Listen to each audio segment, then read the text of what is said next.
Hello friends, आज हम आपको जोकर 2019 की फिल्म की एक्सप्लेनेशन करने जा रहे हैं जो इस तरह से है। फिल्म जोकर की शुरुआत एक ऐसे शहर से होती है जहां नीचे और ऊपर तबके एक साथ रहते हैं। अमीर लोग गरीबों को स्वीकार नहीं करते, उनका जीवन स्तर ऊंचा है और वो गरीब को हे दृष्टि से देखते हैं। ये फिल्म आर्थर नामक चरित्र पर केंद्रित है जो इसी शहर में रहता है। वो अपनी माँ के साथ रहता है। उन्हें कॉमेडी पसंद थी और वो एक दिन एक महान कॉमेडियन बनना चाहते थे। उनके आदर्श एक होस्ट थे जो एक बेहतरीन कॉमेडी शो चलाते थे। उनकी ख्वाहिश थी कि एक दिन वो उनके शो में उस होस्ट के साथ हो। इसके लिए वो काफी मेहनत करते थे। फिर आर्थर दिखाया गया है जो एक साइन बोर्ड पकड़े हुए एक कंपनी के विज्ञापन के लिए सड़क पर खड़ा है। वहाँ कुछ शरारती लड़के दिखाई देते हैं और फिर उसे चिढ़ाकर और उसका साइन बोर्ड चुराकर भाग जाते हैं। आर्थर एक विदूषक के रूप में है। वो अपना साइन बोर्ड वापस लेने के लिए उन बच्चों के पीछे दौड़ता है, लेकिन वो बच्चे उसे दौड़ाते हैं और उस साइन बोर्ड को उसके चेहरे पर ठोक देते हैं। नतीजन साइन बोर्ड टूट गया है और फिर उन्होंने आर्थर को भी बहुत पीटा। निराश होकर वो सीधे अपने मालिक के पास जाता है। वो पूरी कहानी बताता है कि वो बच्चों ने उसके साथ वहाँ पर क्या किया है, लेकिन उसका मालिक उसे असामान्य रूप से डांटता है। वो कहता है कि होश में हो, बच्चे ऐसा कैसे करते हैं। वो कहता है कि मैं भी तुम्हारी मजदूरी नहीं दूंगा। आर्थर का आत्मविश्वास कम है, इसलिए वो वहाँ उनके पक्ष में नहीं बोल सकता। निराश होकर वो बाहर आता है। वो सोचता है कि क्या मैं इतना बुरा हूँ कि कोई मुझ पर विश्वास नहीं करता। उसके घर आकर वो नाचने लगता है। ये देखा गया है कि वो शारीरिक रूप से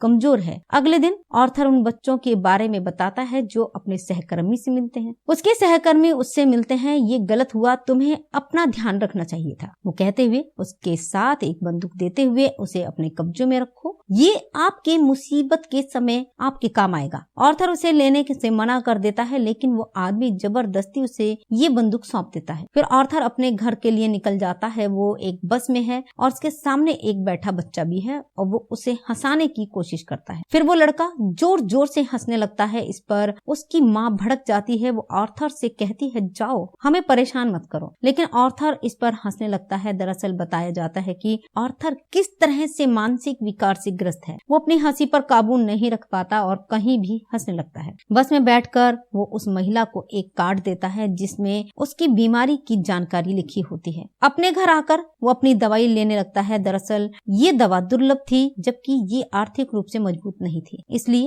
वो सरकारी मेडिकल स्टोर से दवा लेते थे। एक दिन वो अपने मनोचिकित्सक के पास जाता है और उससे कहती है, मुझे अपनी डायरी दिखाओ, आप क्या लिखते रहे हो। अपनी डायरी खोलने पर उसे एक लिखित बयान मिलता है कि मैं भयानक रूप से मरना नहीं चाहती क्योंकि मैंने अपना जीवन बिताया है। फिर आर्थर अपने घर जाता है और उसकी माँ उससे पूछती है, क्या आपको थॉमस द्वारा भेजा गया कोई पत्र मिला है। आर्थर जवाब देता है, नहीं, आज भी नहीं। थॉमस को एक कुलीन व्यवसायी के रूप में दिखाया गया है और लोग उससे बहुत डरते हैं। उसकी माँ उससे कहती है कि वो हमारा हाल जानकर अवश्य ही हमारा साथ देगा। अगले दिन वो रास्ते में अपनी बेटी के साथ एक अकेली माँ से मिलता है। अपने घर लौट रहा है। आर्थर उसे काफी पसंद करने लगता है, लेकिन वो अपने घर लौट जाता है। उसकी माँ यहाँ फिर उसी पत्र के बारे में पूछती है। आर्थर कहता है कि वो हमारा समर्थन नहीं करेगा और आपका उससे क्या संबंध है। अगले दिन ये देखा गया कि अकेली लड़की आर्थर के घर आती है। वो उससे कहती है कि मैं कब से देख रही हूँ कि तू मेरा पीछा कर रहा है। आर्थर जवाब देता है, हाँ, मैंने तुम्हें चाहा। इस पर वो लड़की हंसने लगती है। वो जल्द ही एक दूसरे के लिए दोस्ती का बंधन विकसित करते हैं। आर्थर को फिर से एक मंच से कॉमेडियन की नौकरी का अवसर मिलता है। ये बच्चों का अस्पताल है। जब आर्थर नाच रहा होता है, वहाँ जा रहा होता है, तभी उसकी जेब से वो बंदूक गिर जाती है। सभी बच्चे डरे हुए हैं और पूरी फैकल्टी ये सोचकर हैरान है कि उसके पास ये बंदूक रखने की क्या वजह है। समाचार यात्रा के रूप में उन्हें इस नौकरी से भी निकाल दिया गया है। वो अपने मालिक को बुलाता है और कहता है, ये सिर्फ एक खिलौना बंदूक है। उसका मालिक कहता है कि झूठ मत बोलो, आपके सहकर्मी ने मुझे सब कुछ बता दिया है कि तुमने स्वयं ये बंदूक उससे ली है। आर्थर उसे फिर से ये सोचकर निराश हो जाता है कि उसके सहकर्मी ने उसे जबरदस्ती ये बंदूक दी थी। तभी देखा जाता है आर्थर ट्रेन से अपने घर लौट रहा है। 3 कारोबारी भी हैं। थॉमस के आदमी कौन थे? वो ट्रेन में बैठी एक लड़की को परेशान कर रहे हैं। आर्थर अपने मानसिक विकार के कारण हंसने लगता है और वो 3 आदमी सोचते हैं जैसे वो उन पर हंस रहा हो। उन्होंने उसे इतना पीटा कि उसके मुंह से खून निकलने लगा। आर्थर उन्हें अपने मुद्दे के बारे में बताने की कोशिश कर रहा था, लेकिन उनमें से 3 ने उसे बिल्कुल नहीं सुना। आक्रामक होने के नाते आर्थर ने अपनी बंदूक निकालकर उनमें से 3 को मार डाला। ये वो सोचकर भाग जाता है कि उसने 3 व्यक्तियों की हत्या की है। वो खुद को शौचालय में बंद कर लेता है। पहले तो उसे डर लग रहा था, लेकिन वो यहाँ नाचने लगता है। ये प्रतीत हो रहा था जैसे उसे पछतावा नहीं है। वो भी शांति में था। टीवी उनके घर आने की खबर प्रसारित कर रहा है। थॉमस वहाँ बात कर रहा है। वो बताता है कि जिन 3 लोगों की हत्या की गई थी वो मेरे आदमी थे और उन्हें एक विदूषक ने मार डाला था। यहाँ के गरीब लोग इन तीनों कातिलों पर तरस खाने की बजाय विदूषक का साथ दे रहे हैं, क्योंकि वो जोकर बनकर अमीरों का विरोध कर रहे हैं। आर्थर वहाँ से अपने मनोचिकित्सक के पास जाता है। वो बताती है कि हम आज आखिरी बार मिल रहे हैं क्योंकि सरकार ने हमें फंड देना बंद कर दिया है और मैं बिना किसी खर्च के आपका इलाज नहीं कर सकता। आर्थर फिर से उदास है। दुखी होकर वो वहाँ से निकल जाता है। तभी सीन पर आर्थर आता है जो एक कॉमेडी शो में दूसरे को हंसा रहा है। वह उन्हें हंसाने में असमर्थ है। घबराहट में वो जोर जोर से हंसने लगता है तो उनके शो में खलल पड़ता है और वो अपने घर वापस आ जाते हैं। घर लौटते ही उसकी माँ कहती है, मेरे बेटे उसका पत्र पोस्ट कर जो थॉमस के लिए है। जब वो उसे पढ़ता है तो आर्थर को विश्वास नहीं होता। वो कहता है कि अपनी माँ के पास जा रहा हूँ, तुमने इसे मुझसे गुप्त क्यों रखा? उसकी माँ उससे कहती है, मेरे बेटे मैंने जानबूझकर नहीं किया। थॉमस और मेरे मन में एक दूसरे के लिए भावनाएं थी। हालांकि हम भी शादी करना चाहते थे, लेकिन मैं गरीब परिवार से ताल्लुक रखता था जबकि वो रईस था, इसलिए हमने सामाजिक मानदंडों के कारण शादी नहीं की। आर्थर अपने पिता से मिलने जाता है। जब वो वहाँ पहुँचा है तो गेट के पीछे थॉमस का अपना बेटा वहाँ होता है। आर्थर उसके सामने अपना बचकाना व्यवहार दिखाना शुरू कर देता है। वहाँ उसे हंसाने की भी कोशिश करता है। इस बीच थॉमस का घरेलू कामगार वहाँ पहुँचता है। वो उस बच्चे से कहता है किसी अजनबी से बात करना अच्छा नहीं लगता और वो आर्थर को छोड़ने के लिए कहता है।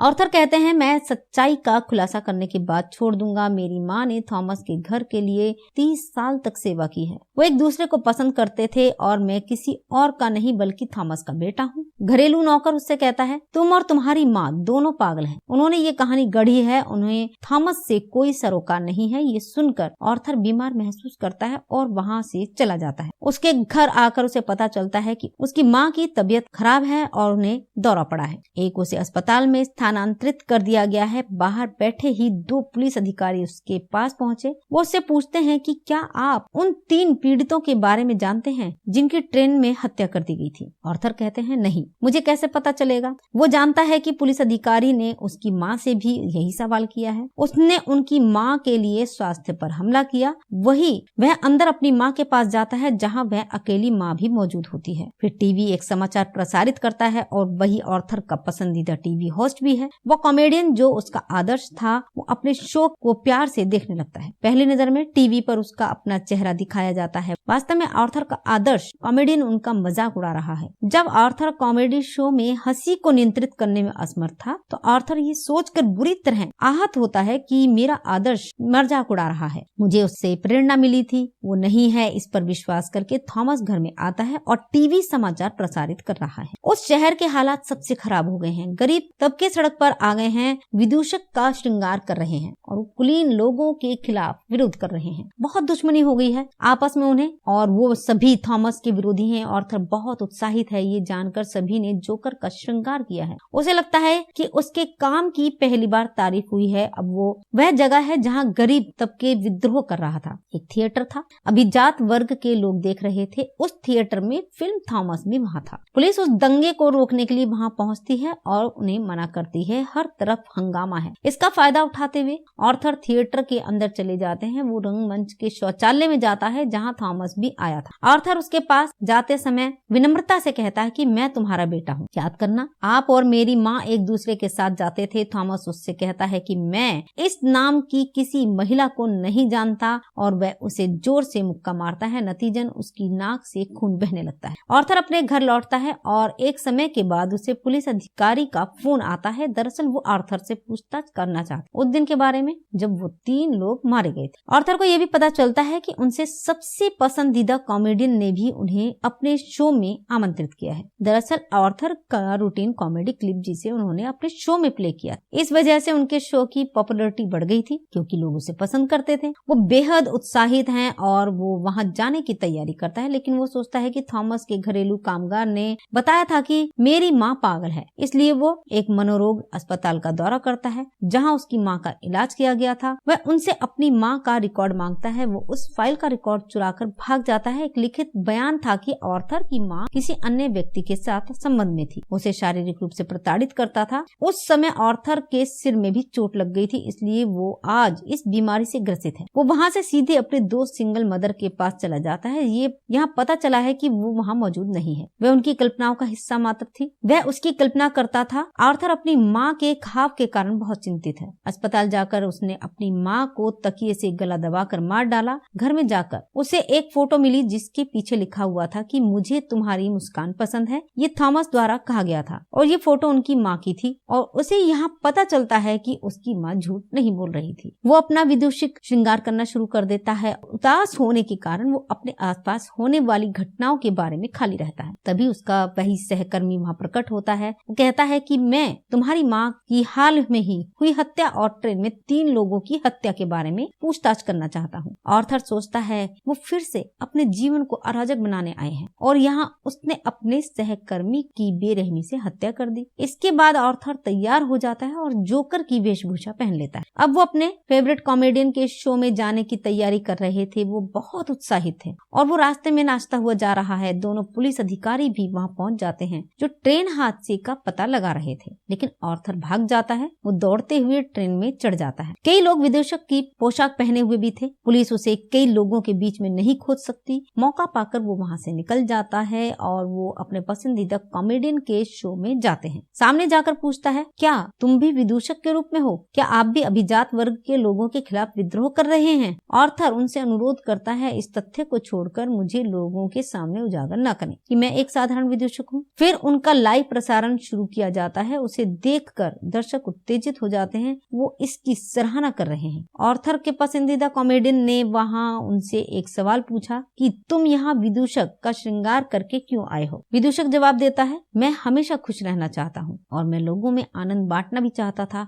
लोगों ने मुझे इस लुक में पसंद किया तो मैंने ऐसे ही आना पसंद किया। यहाँ उन्होंने कुछ चौंकाने वाली बात भी कही।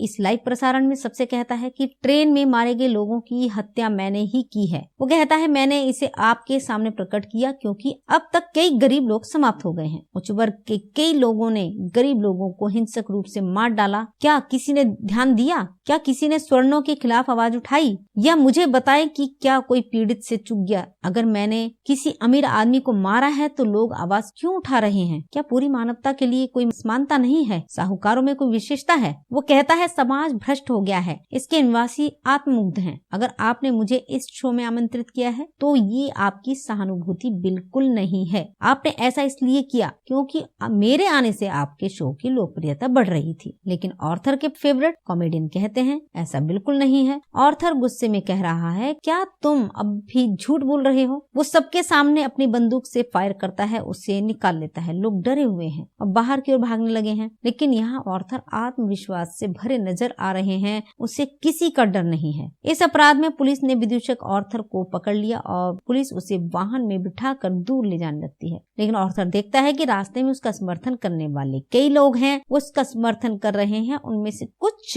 एम्बुलेंस में सवार हो जाते हैं और वो इसे पुलिस की गाड़ी से तेजी से चलाते हुए दुर्घटनाग्रस्त कर देते हैं। तो पुलिस की गाड़ी दुर्घटनाग्रस्त हो गई है और विदूषक तब बाहर आ गया है। वो उन लोगों के साथ एकजुट होकर उसी वाहन पर खड़ा हो जाता है। सभी लोग उन्हें देख रहे थे और खुशी से उनकी तारीफ कर रहे थे। उसके मुंह और नाक से काफी खून निकल रहा था, लेकिन वो खून से मुस्कुराता हुआ वक्र खींचता है और हाथ फैलाकर हंसने लगता। दरअसल ये एक ऐसी मुस्कान थी जिसमें दर्द और गम छुपा हुआ था। अब वो सबके आदर्श बन चुके थे। वो इससे संतुष्ट था। अंत में लोग उसकी तारीफ कर रहे थे। दूसरी तरफ थॉमस दृश्य पर आता है, जो अपनी वर्तमान पत्नी और बेटे के साथ इस शहर को छोड़ रहा है। लेकिन एक तरफ खड़ा एक विदूषक अपनी बंदूक से फायरिंग करते हुए उन्हें मार डालता है, लेकिन वो उनके बेटे को नुकसान नहीं पहुंचाता। फिर स्थान बदलता है और मनोचिकित्सक के साथ ऑर्थर देखा जाता है। वो वहाँ भी हंस रहा है। वो मन चिकित्सक उससे कहता है कि तुम कारण ही क्यों हंसते रहते हो? ऑर्थर उससे कहता है, तुम इस भावना को कभी नहीं समझ पाओगे। कहकर कहकर वो बाहर आ जाता है। उसके जूतों का सोल खून से भर गया था। इसमें दिखाया गया है कि कैसे